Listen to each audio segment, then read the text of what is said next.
ఉండను. ఇవన్నీ కాకుండా నేను మారడానికి ట్రై చేశాను శివ, జనాల కోసము, ప్రేమ కోసము. జనాలు ఏమన్నారంటే సరే సినిమాలు వదిలేయంటే ఓకే వదిలేస్తా, ఇన్స్టాగ్రామ్ డిలీట్ చేయంటే ఓకే. ఇప్పటికీ నాకు నిజంగా అన్ని వర్కౌట్ అయితే నాకు యాక్ట్రెస్ గా కంటిన్యూ చేయాలని లేదు, నాకు ఇన్స్టాగ్రామ్ మీద ఉండాలని లేదు, బికినీ వేసుకోవాలని లేదు. నాకు కూడా ఒక సేఫ్ హోమ్ దొరికితే, ఒక సేఫ్ అమ్మ నాన్న హస్బెండ్ దొరికితే 100% నాకు ఉండాలని ఉంది. కానీ ఎక్కడ ఈ జమానాలో where are we finding anything like this? ఇవన్నీ కాకుండా నా సైడ్ ఆఫ్ ద స్టోరీ ఎవరికి తెలియనప్పుడు నాకు అడ్వైస్ ఎలాగిస్తారు? చిన్నప్పటి నుంచి నన్ను పెంచి పోనీ నన్ను పోషించి ఏదన్నా చేసి అడ్వైస్ ఇస్తే నేను తీసుకుంటా. రూపాయి ఇవ్వడు, అడ్వైస్ మాత్రం రోజు పొద్దున్న లేస్తే 1000 వస్తాయి. అడ్వైస్ బదులు జీపే చేయండి 1 రూపీ. తేజు ప్రాజెక్ట్స్ తక్కువ కానీ ఎంజాయ్మెంట్ ఎక్కువ. అంత డబ్బు ఎక్కడ, లగ్జరీ లైఫ్ ఎలా? డబ్బులు ఎక్కువ. ఒక్కసారి నా ఫోన్ ఇస్తాను, ఓకే నా ఫోన్ తీసుకో, ఎంత ఉన్నాయో చూడు, లిటరలీ ఓపెన్ చేసి ఇస్తా. నేను నెలకి లిటరలీ ఎంజాయ్మెంట్ ఎక్కడి నుంచి వస్తుందో కూడా చెప్తా. నాకు బాగా బల్స్ ఫ్రెండ్స్ ఉన్నారు, ఓకే వాళ్ళందరూ వెళ్తుంటే వాళ్ళతో పాటు వెళ్తా, కానీ నేను డబ్బులకి పెద్దగా ఖర్చు పెట్టాను. సెకండ్ థింగ్, నేను యాక్ట్రెస్ అయిపోయిన తర్వాత నన్ను జనాలు ఫ్రీగా పిలుస్తున్నారు. ఇప్పుడు ఏదైనా రిసార్ట్ కి వచ్చి షూట్ చేయ టైప్ లో అంటే కొలాబరేషన్. ఇదే కొలాబరేషన్ నేను మగాళ్ళతో కమిట్మెంట్స్ తో చేస్తుంటే ఇప్పటికి డబ్బులు సంపాదించేసి సెటిల్ అయిపోయింది. నేను car last year exact. So ఒక కారు కొనుక్కోవడానికి నాకు 15 ఏళ్ళు పట్టింది ఇండస్ట్రీలో. అంటే నేను ఎంత స్లోగా డబ్బులు సంపాదిస్తున్నాను అనేది జనాలకి తెలియాలి. స్లోగా కూడా కాకుండా ఇంకొక దూల ఫ్యాక్టర్ ఏంటంటే 5 లక్షలు సంపాదించాను అనుకో, ఇంకా సంపాదించడం ఆపేసి అది ఖర్చు పెట్టేదాకా తిరుగుతుంది. చిన్న పిల్ల మనస్తత్వం. ఓకే నీకు ఇప్పుడు అర్జెంట్ గా 50,000 ఇచ్చారు అనుకో, నువ్వేం చేస్తావు? ఖర్చు పెడతాను. నేను ఫస్ట్ వెళ్ళిపోతే టికెట్ కొనుక్కొని ఎక్కడొక్కడికి వెళ్ళిపోయి ఎంజాయ్మెంట్ అనేది అందరు మీరు చూస్తున్నారు ఇన్స్టాగ్రామ్ లో తప్ప నా డైలీ లైఫ్ ఎవరు చూడు. 24 hours నా ఫుటేజ్ చూపించాను అనుకో చచ్చిపోతారు. సో నేను ఇంట్లోనే ఉంటా, 10 ఏళ్ల నుంచి ఒకే ఇంట్లో ఉంటున్నా, రెంట్లు కట్టుకుంటున్నా, గత 3 ఏళ్ల నుంచి కార్ లోన్ కట్టుకుంటున్నా, ట్రావెల్ చేస్తున్నా. ఏ అబ్బాయిని నా మీద రూపాయి ఖర్చు పెట్టనివ్వను, ఎందుకంటే ఖర్చు పెడితే వాళ్ళు మనల్ని నోన్ చేస్తాడనే భయం నాకు.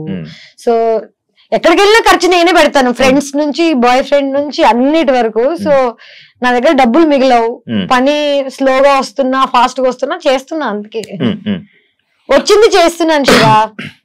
That's about it. నేను వెళ్ళి సార్ నమస్తే నాకు జాబ్ ఇస్తారా అని ఇది లేదు నాలో. అది కూడా రాంగ్ అయి ఉండొచ్చు. అబ్బాయిలో నీకు నచ్చని క్వాలిటీ ఏంటి? అమ్మాయిలు ఓపెన్ గా మాట్లాడితే వాళ్ళకి క్యారెక్టర్ లేదనుకోవడం, అమ్మాయిలు సైలెంట్ గా ఉంటే వాళ్ళు చాలా మంచోళ్ళు అనుకోవడం. అబ్బాయిలు పాపం వాళ్ళకి పెద్దగా ఇన్ఫర్మేషన్ లేదు. ఎవరైనా ఈజీ గోయింగ్ అమ్మాయి ఉందంటే అమ్మాయికి క్యారెక్టర్ లేదని ముందే అనుకుంటారు కదా. ఈ క్వాలిటీ అండ్ ఈ జడ్జ్మెంట్ నచ్చదు నాకు అబ్బాయిలలో.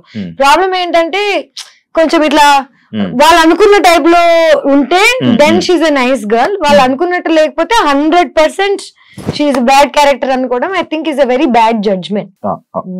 యాక్చువల్ నువ్వు చెప్పింది ఇందాక ఇదే అనుకుంటా, మిస్టరీ ఆఫ్ మోక్ష ఐలాండ్ కదా. 4th ప్లేస్ వచ్చినావు. ఏ షోలో వచ్చావు నువ్వు? 4th place reality reigns of the అందులో కాదరాని అవ్వ, reality Rani of the jungle. అచ్చా, reality Rani of the jungle. So basic గా నేను ఏమేం చేస్తున్నాను ఇవన్నీ పక్కన పెట్టేసి నా లైఫ్ లో మోస్ట్ ఎక్సైటింగ్ థింగ్ డిస్కవరీలో ఒక రియాలిటీ షో. దానికి నా రెజ్యూమే ఏంటనుకున్నావు? రియాలిటీ షో ఇంకేదైనా చేసి ఉండాలి. బిగ్ బాస్ చేశాను, 2 సార్లు బిగ్ బాస్ చేశాను, సూపర్ చేశాను. సో వాళ్ళకి ఏంటంటే డబ్బులు ఇవ్వనన్నారు, కాంపిటీషన్ అన్నారు. నాకు చిన్నప్పటి నుంచి కష్టపడి ఇప్పుడు ఈ ఏజ్ లో ఇంత టైంకి వచ్చిన తర్వాత ఫ్రీగా వెళ్ళి ఇన్ని రోజులు కష్టపడ్డాం అనేది నా ఫ్రెండ్స్ యూనో వాట్ ఎవరికి చెప్పలేదు. ఒక్క మనిషికి లైఫ్ లో ఇన్ఫార్మ్ చేయలేదు నేను ఈ షోకి వెళ్తున్నానని. వెళ్ళిపోయాను, వెళ్ళిపోయి గెలిచేద్దామని మొత్తం ఇంకా మెంటలీ ఫుల్ స్టేబుల్ అయిపోయాను. 20 లక్షలు గెలిస్తే ఒక 6 నెలలు పని చేయలేము గ్యాస్ అనుకొని 3 steps కి ముందు ఆగిపోలేదు. చీటింగ్ చేశారు, నన్ను బ్యాక్ స్టెప్ చేశారు. ఒక అమ్మాయి మన ముగ్గురం వెళ్దాం ఫినాలేకి దీన్ని లేపేసి అంది, నన్ను లేపేసింది. సో రియాలిటీ రాణిలో అక్కడ కూడా చీటింగ్ జరిగింది నాకు పెద్ద. అంటే గేమ్ కోసం ఏదైనా చేయొచ్చు, దాన్ని చీటింగ్ అనకూడదు. సో నేను అర్థం చేసుకోగలిగాను, ఎందుకంటే నాకెంత అవసరమో ఆ అమ్మాయికి కూడా అంతే అవసరం ఉండుంటది. దాని ఆ దారి ఎంచుకుంది. ఉపయోగం అంటే తెలియదు, ఇప్పుడే రిలీజ్ అయింది షో, హిందీలో నా డెబ్యూ. అండ్ నాకు చాలా నచ్చింది యాక్చువల్లీ నిజం చెప్పాలంటే. అండ్ ఇక్కడ నేను బ్యాడ్ నేమ్ అని అనుకుంటున్నాను కదా, అక్కడ నేను చాలా ఇన్నోసెంట్. అవునా? అక్కడ అమ్మాయిలు ఒక్కొక్కడు ఎలా పెట్టాడు చూడు, అందరికి అమ్మ అంటే నన్ను వాళ్ళ మధ్యలో నన్ను నేను చూసుకుంటే కానీ నాకు అర్థం కాలేదు that oh shit and actually very innocent అని. వాళ్ళందరూ బూతులు గీతులు తిట్లు బట్లు. అంటే north Indian girls are so much ahead in life with their mind, with their open. బాంబేలో ఉన్న వాళ్ళు వాట్ ఎవర్ ప్రోగ్రెసివ్ ఉంటారు అనమాట.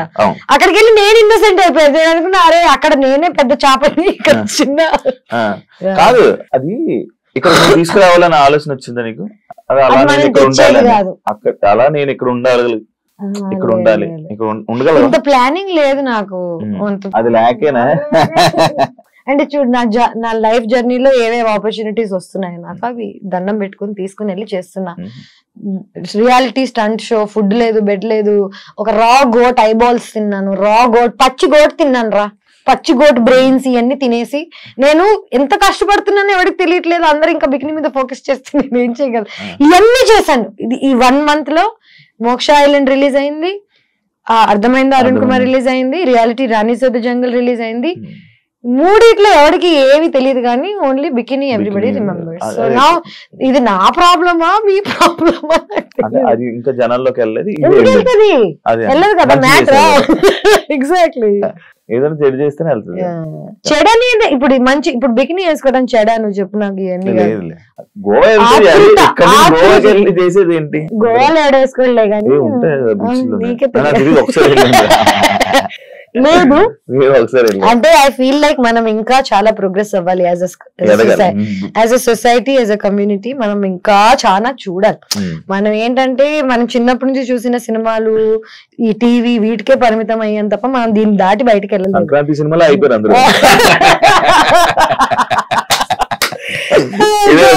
సంక్రాంతి రోజు రాత్రి ఐస్ క్రీమ్ కూడా తింటారు తెలుసు జాతరలోనే.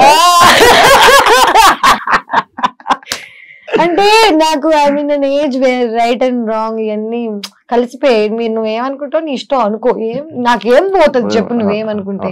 ముందేంటంటే నీ ఒపీనియన్ అందరి ఒపీనియన్ నాకు చాలా మ్యాటర్ అయ్యేది.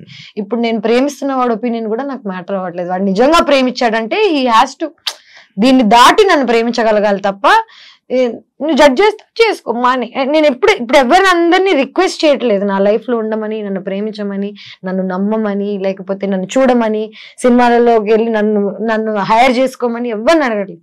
నా పని నేను నీట్ గా పొద్దున్న లేస్తా, నా ఫుడ్ నేనే వండుకుంటా, వర్కౌట్ చేస్తా, నిద్రపోతా నీట్ గా. అంటే ఒక మనిషిగా నేను ఏం చేయాలో నా సైడ్ నుంచి చేస్తున్నా. మిగతా life what ever comes. Relationship I don't do. నేను ఊరికే ఫస్ట్ ఆఫ్ ఆల్ నీకు చెప్తా, ఫ్లింగ్స్ అని కాదు కానీ నేను ఊరికే సరదా కోసం ఎవరితో ఏమి చేయను. నాకు ప్రేమిస్తే కానీ నాకు మూడు రాదు. ఓకే, ఇవన్నీ కాకుండా చూడ్డానికి నేను ఎంత ఫ్రెండ్లీగా ఉంటాను కానీ I'm not friendly with these things. ఇంత ప్రోగ్రెసివ్ అయిన నేను ఇప్పటికీ ప్రేమ లేకపోతే నహి చల్తా. I only dated, I only had relationships, నేను ప్రేమలోనే ఇవన్నీ చేయగలుగుతా తప్ప డబ్బుల కోసం, పని కోసం, లేకపోతే సరదా కోసం, దొరవ కోసం చేయలేదు, ఎప్పుడు చేయను కూడా. అండ్ అందుకే ఇంత యంగ్ గా ఉంటాను చూడండి. యాక్చువల్ తేజు లైఫ్ మారిపోవడానికి మెయిన్ ఎక్కడ మారింది రా చెప్తున్నా, పూర్తి కంప్లీట్ అయిపోయిన క్వశ్చన్ ఇదే మొత్తం పూర్తిగా వెనకే. థంబ్నైల్స్, కామెంట్స్ తను చేసింది ఏం లేదు కానీ ఈ కామెంట్స్ థంబ్నైల్ వల్లే మారింది. నీ క్యారెక్టర్ మీద దెబ్బ అవడానికి రీజన్ థంబ్నైల్స్ ఏమో. అంటే నిజం చెప్పాలంటే థంబ్నైల్స్ ఇస్ అ కల్చర్. నా ప్రభాస్ ని కూడా వదలట్లేదు. ఎవరు ఫేమ్ తో పాటు తెలియని ఒక విషయం ఏంటంటే జనాలకి, నువ్వు ఫేమస్ అయినప్పుడు నీకు అంతే గుడ్ నేమ్, అంతే బ్యాడ్ నేమ్, అంతే వల్నరబుల్ అవుతావు.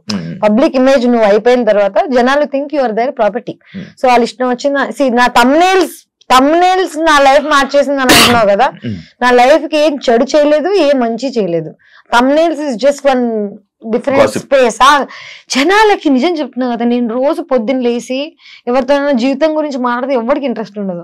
ఎవరో యాక్టర్ లైఫ్ లో ఏదో జరుగుతున్న టైప్ లో మాట్లాడామనుకో 100 మందికి వినాలని ఉంటది. ప్రాబ్లం ఏంటంటే I'm not in to gossip, I'm not in to this lower dimension shit, thumbnails ని వీటిని కమెంట్స్ ని నేను పట్టించుకుంటే ఒక్కొక్కరిని కాల్చి పారేస్తాను. లిటరల్లీ నేను పట్టించుకుంటే ఒక గన్ తీసుకొని కారెక్కి ఒక్కొక్కడి ఇల్లేటికి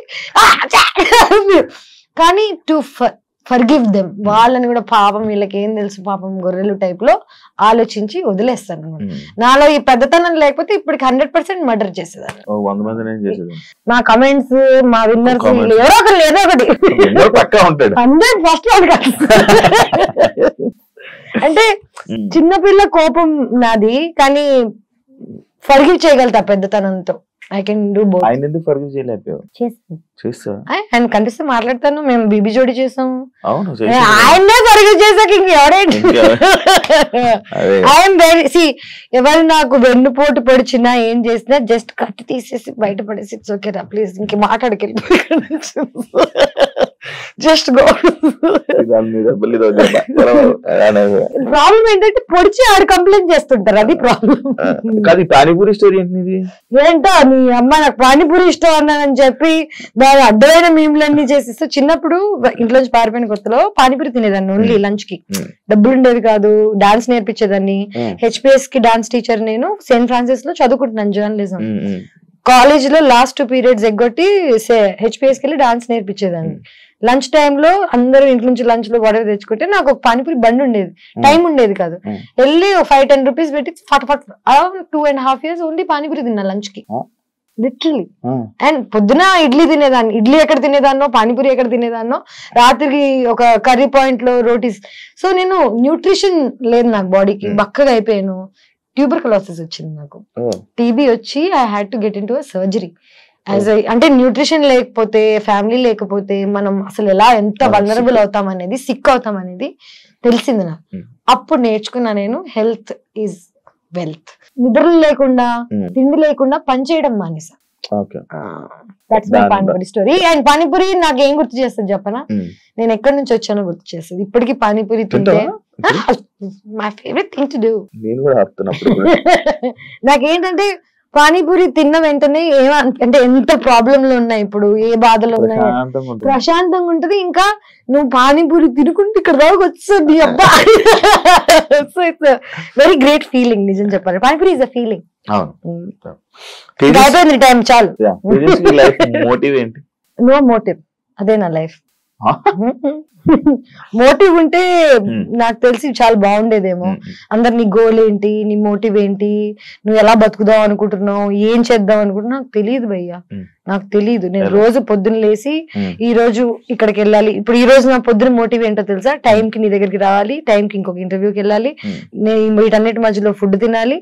నా motive is very moment to moment. 10 ఏళ్ళకి నేను ఇప్పుడు ప్లాన్ చేసుకున్నా వర్కౌట్ అవుతుందా? తేజస్విలోని ట్రస్ట్, దానాలు, ధర్మాలు అలాంటివి ఎక్స్పెక్ట్ చేయొచ్చా? అన్నాయా అవి? అవి ఎక్కువే, డబ్బులు లేవు సార్. నేను పబ్లిసిటీ కోసం చేయను కదా. ఇప్పుడు నా ఫ్రెండ్స్ కి ఎవరికైనా డబ్బులు అవసరం ఉన్నా, 10 ఏళ్ల నుంచి ఎవరికి ఏం అవసరం ఉన్నా ఐ గివ్. అండ్ ఒక్కసారి అడగను కూడా దేనికి ఏంటి అని. కానీ నాకు అవసరం ఉన్నా I have the same, like that's the kind of relationship I have. Problem ఏంటంటే నేను చేసినవి ఫోటోలు తీసి నేను వీళ్ళకి ఇది చేస్తున్నా వాళ్ళకి అది చేస్తున్నా అని చెప్తే ఆ చేసిన దానికి వాల్యూ పోతుందని నా ఫీలింగ్. ఇప్పుడు నేను ఒక ట్రస్ట్ కి డబ్బులు ఇస్తాను, వీకేర్ అని ఒక ఆర్గనైజేషన్ ఉంది, నేను వాళ్ళతోనే ఉండేదాన్ని చిన్నప్పుడు. ఇప్పుడు వాళ్ళకి తిరిగి నేను చేస్తున్నా చేయకపోయినా ఆర్ వాట్ ఎవర్, చేస్తున్నందుకు మాట వస్తుంది, చేయనందుకు మాట వస్తుంది. మనం చేసే మంచి సైలెంట్ గా ఉండాలి, అండ్ చెడు లౌడ్ గా నాకేం ప్రాబ్లం లేదు. So it's fine.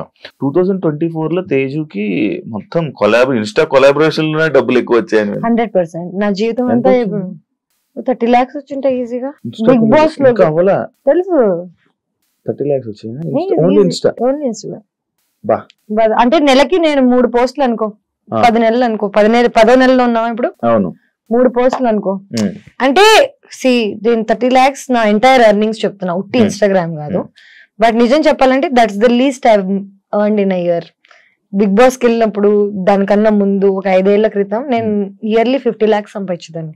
అప్పట్లో కోవిడ్ కి ముందు డబ్బులు ఎక్కువ ఇచ్చేవాళ్ళు యాక్టింగ్ కి కానీ ఆర్ వాట్ ఎవర్. ఇప్పుడు ఏమైపోయిందంటే ఇన్ఫ్లుయెన్సర్స్ ఎక్కువైపోయారు. 5,000కి 10 మంది చేస్తున్నారు, నా దగ్గరికి ఎందుకు రావాలి? సో నన్ను I had to come down to my prices, నేను మళ్ళీ తక్కువకి పని చేస్తాను. సో తక్కువకి పని చేయడం స్టార్ట్ చేశాక ఎక్కువ మంది అప్రోచ్ అవ్వడం స్టార్ట్ చేస్తారు. సో సోషల్ మీడియా నాది 8 years నుంచి 1.1 million ఉంది. నేను రూపాయి ఖర్చు పెట్టలేదు, అట్రాక్ట్ చేయలేదు జనాన్ని, ఏమీ చేయలేదు. నా నిజాయితీగా నేను అలాగున్నాను.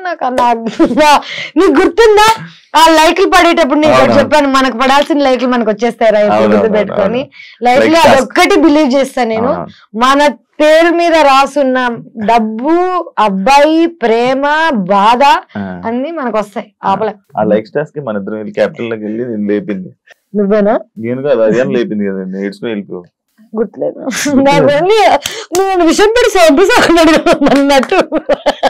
నాకేంటో బిగ్ బాస్ లో the worst thing about life is good memories you won't remember. So నా గురించి ఎంత గుడ్ ఉంది. సో లైఫ్ లో నేను ఎంత గుడ్ న్యూస్, ఎంత నన్ను ఎంజాయ్ చేసిన జనాలు, లైక్ నేను మాట్లాడేది ఎంత క్యూట్ గా ఉన్నా ఎవ్వడికి గుర్తుండవు. బ్యాడ్ థింగ్స్ ఏమైనా ఉన్నాయి అనుకో, 10 ఏళ్ల క్రితం అయినా నీకు ఐస్ క్రీమ్ గుర్తుంది, బిగ్ బాస్ గుర్తుంది, ఎందుకు గుర్తుంటాయి? నేను అలా చూసారు ఆడియన్స్, అలా చూసేయడం వల్ల నేను అలా తీసేసుకోవడం వల్ల, అదే మెయిన్ వెళ్ళిపోవడం వల్ల. ఇప్పుడు నన్ను చూసారు, నన్ను అన్నారు, ఇప్పుడు 100 మంది చూస్తున్నారు, వాళ్ళని అంటున్నారు. జనాల పనే అండం, మన పని వినడం, దాన్ని వదిలిపారా దబ్బడం. ఇది కూడా ఫ్లోలో ఇంకేదైనా వాడేస్తుందేమో అనుకున్నా. అంటే నేను తెలుగులో ఎక్కువ మాట్లాడాను ఎవ్రీ డేస్. సినిమాలు బెస్ట్, వెబ్ సిరీస్ బెస్ట్? పని బెస్ట్. రోజు పని చేసి సినిమా అయితే ఏంటి, ఇన్స్టాగ్రామ్ అయితే ఏంటి, యూట్యూబ్ అయితే ఏంటి, ఇంటర్వ్యూస్ అయితే ఏంటి, పొద్దున్న లేసి పని చేస్తున్నావు అంటే అది బెస్ట్. ఓకే, తేజుకి సెల్ఫ్ సాటిస్ఫాక్షన్ అదే వర్క్. నా సెల్ఫ్ సాటిస్ఫాక్షన్ ఏంటో చెప్పనా? నాకు నచ్చింది, నేను ఇబ్బంది పడకుండా, ఎవరిని ఇబ్బంది పెట్టకుండా బతుకుతున్నా, అదే నా సెల్ఫ్ సాటిస్ఫాక్షన్. ఈ మధ్య పార్టీస్ లో కనిపించట్లేదు, పార్టీస్ వెళ్ళకపోవడం కారణం ఏమన్నా బలమైన తెలియట్లేదు నీకు కారణం? బేసిక్ గా first 2 years ago gym start చేశా. నేను జిమ్ కి వెళ్ళక ముందు మందు, పార్టీస్, బయటకు వెళ్ళేదాన్ని, చిల్ చేసేదాన్ని, ఇష్టం వచ్చినట్టు తినేదాన్ని. సో హెల్త్ ప్రయారిటీ అయిపోయిన తర్వాత మందు లైఫ్ లోంచి వెళ్ళిపోయింది. ఇవన్నీ కాకుండా ఈ మధ్య కాలంలో పాపం నా ఫ్రెండ్స్, మేము, మన గవర్నమెంట్స్ మారడం వల్ల ఏమవుతుందంటే, మేము ఉండడం వల్ల జనం అన్కంఫర్టబుల్ గా తప్ప కంఫర్టబుల్ గా లేదు, మాకే కంఫర్టబుల్ గా లేదు.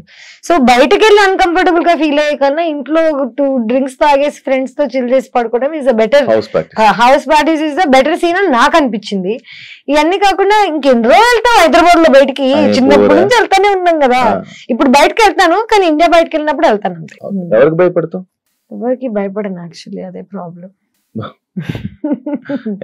అంటే దేవుడికి కూడా భయపడను, ఎందుకంటే తప్పు చేయట్లేదు కాబట్టి నీకు భయం ఉండదు.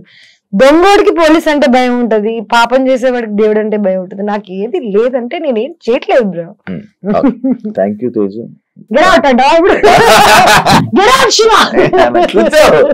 ఇప్పుడు ఇంటర్వ్యూ మధ్యలో లేచుకుంటే ఇష్టం వచ్చింది. Feel free. Thank you so much. Open గా అన్ని మాట్లాడుతున్నాను. Very good. సాటిస్ఫాక్షన్ అయితే చాలు, వెళ్ళిపోయి. Thank you so much interview. చూసారు కదా ఇంటర్వ్యూ. ఇంకో గెస్ట్ తో మళ్ళీ మీ ముందుకు వస్తా. అంతవరకు